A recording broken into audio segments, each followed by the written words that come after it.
চলে আসলাম আবার তোমাদের সাথে একটা ছোট্ট ব্লগ নিয়ে।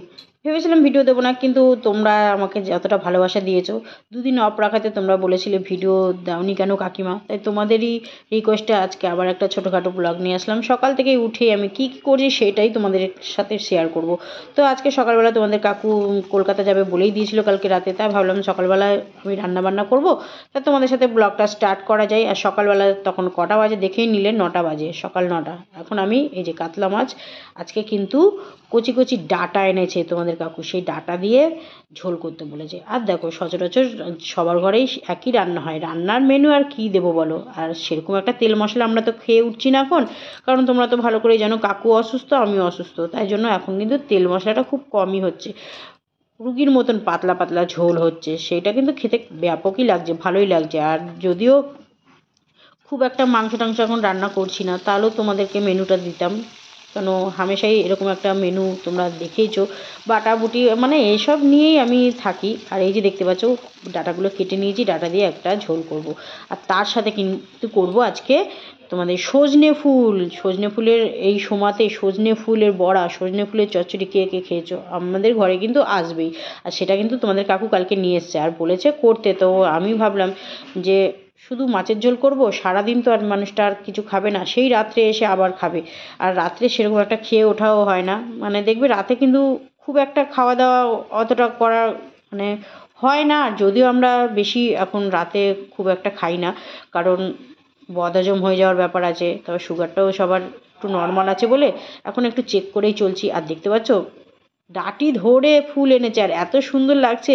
আর আমি না শিউলি ফুল যেরকমভাবে ঝরায়, আমি সেরকমভাবে দেখো কি সুন্দর ঝরা, মানে ঝরে পড়ে যাচ্ছে, আমার এত ভালো লাগছে, তাই ভাবলাম তোমাদের সাথে একটু শেয়ার করি। পুরো ফুলগুলো কিন্তু আমাকে ছাড়াতেই হলো না, পুরো ধরলাম। আর পুরো শিউলি ফুল যেরকমভাবে গাছ থেকে ঝরে ঝরে পড়ে, আমি মানে ছোটোবেলায় যেরকম গাছের তলায় ফুল পড়তো আর গিয়ে গিয়ে কুড়াতাম, মানে সেই ছোটোবেলার দিনগুলো কিন্তু ভীষণ ভালো গেছে। আর সেইগুলো কিন্তু মাঝে মাঝে খুব মনে পড়ে আর খুব মন খারাপ লাগে, সেই দিনগুলো আর কোনো দিন ফিরে আসবে না।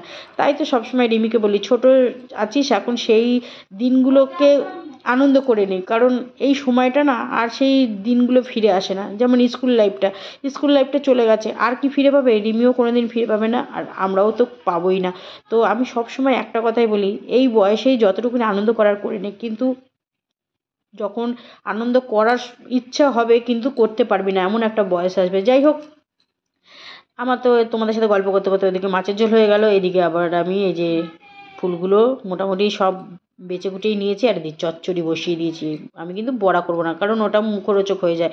আর এই চচ্চড়িটা একটু তিতকুটে ভাব থাকে না, ওটা খেতেও উপকার আর ভালোও লাগে। আর তোমাদের কাকুতে চলে এসছে রেডি সেডি হয়ে, বাবু দেখতেই পাচ্ছ যে কলকাতা যাবে সারাদিনের নামে। স্নান হয়ে গেল, এবার খাওয়া দাওয়া করবে, করে বেরিয়ে যাবে।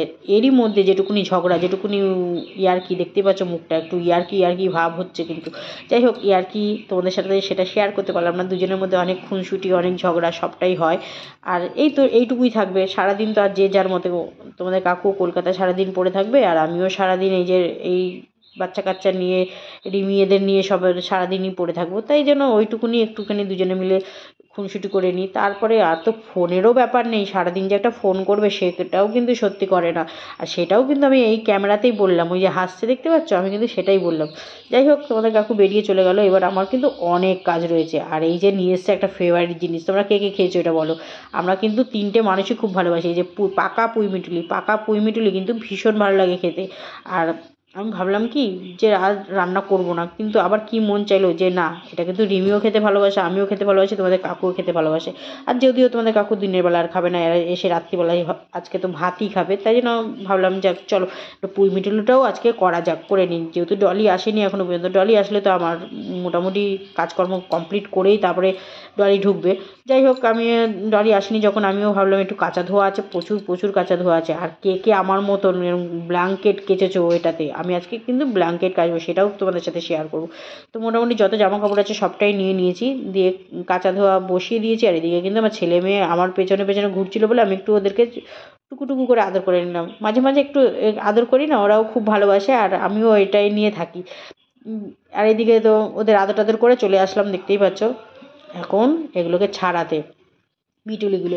কেননা ওই ডাঁটি শুদ্ধ কিন্তু ভাজা খেলে ভালো লাগে না। আর এই যে বেশ করে পেঁয়াজ দিয়ে নিয়েছি, শুকনো লঙ্কা ফোড়ন দিয়ে নিয়েছি, আর এই যে আলু, ওর সাথে কিন্তু আলু না দিলে কিন্তু তোমরা কিন্তু ভালো টেস্টটা বুঝতে পারবে না, কারণ আলুটা লাগে। শুধু পাকা মিটলে কিন্তু ভাজা ভালো লাগে না। আর দেখতে পাচ্ছ কালারটা কি হয়ে গেছে, লাল লাল কালার হয়ে গেছে। যাই হোক, চলো ভাজাভুজি তো হয়েই গেল। এবার আমার কিছু কাঁচা আছে, সেগুলো আমি ছেড়ে নিই। আর এটা যদি তোমরা মনে করো যে কেউ কেউ যদি খেয়ে থাকো, তাহলে তো জানোই কত টেস্টি খেতে। আর যদি না খেয়ে থাকো, এরকমভাবে ভেজে খেয়ে দেখো, খুব ভালো লাগে। আর এই যে চলে এসেছি আমি, কাঁচা ধোয়া প্রায় তো হয়েই গেছে হাফ কাঁচায়। কারণ আমি তাড়াতাড়ি তাড়াতাড়ি কেচে নিলাম, কেন ছাদের উপরে উঠতে না খুব কষ্ট হয়। আর ডলি আসলে ডলি তো উপরে সব মেলে দেয়, ওই জন্য আমি তাড়াতাড়ি করে কেচে নিলাম। আর তারপরে এই যে দেখতে পাচ্ছ ব্ল্যাঙ্কেট আনতে আছি। প্রত্যেকটা ব্ল্যাঙ্কেট কিন্তু আমি প্রত্যেক বছরই, মানে আমার সপ্তাহে দুবার করে ব্ল্যাঙ্কেট দুবার না, একবার, সপ্তাহে একবার করে ব্ল্যাঙ্কেট কাচতেই হয়। প্রত্যেকটা ব্ল্যাঙ্কেট কিন্তু আমি নিজে নিজেই কেচে নিই, আমাকে কিন্তু দোকানে দিতে হয় না। আগে যখন বুঝতাম না, তখন কিন্তু দোকানে দিতাম। একদিন হঠাৎই নিজে চেষ্টা করলাম, দেখলাম হয়ে গেল।